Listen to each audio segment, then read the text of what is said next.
Hello, Henshin Heroes, Henshin Nation, whatever you might want to be called.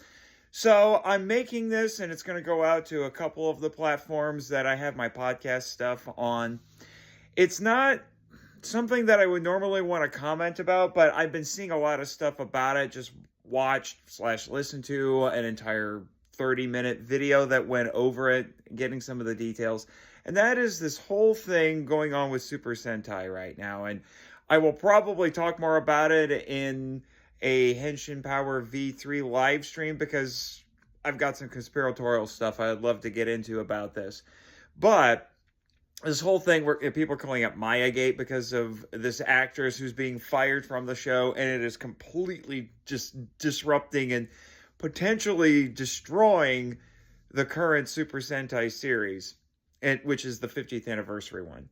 Now, here's the thing. Like I said, I'm going to get into more detail later, but Toei, if you're listening to this or watching this, you need to consult your compatriots over at Subaraya Productions because they've dealt with this before. Twice, in fact.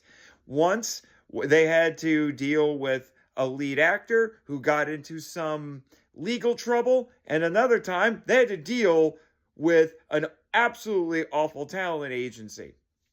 And very quickly, those two instances I'm thinking of was one was Johnny's, back in the mid-90s with Ultraman Tiga, where two of the actors, including the lead for the show, who played Daigo, the Ultra host, they were absolute tyrants and prevented them from being able to air the show in reruns, and to the point where they couldn't show the show if those actors appeared in other things, like the last couple episodes of Ultraman Dyna. They couldn't air them because their policies were out of date, until more recently when Johnny's basically shot itself in the foot, and now they were able to do that. They were even editing that actor out of compilations. It was very weird, kind of like what you're doing with Super Sentai. That required them basically winning a legal battle. The other one was for Ultraman Cosmos, where the lead actor for that came under legal fire.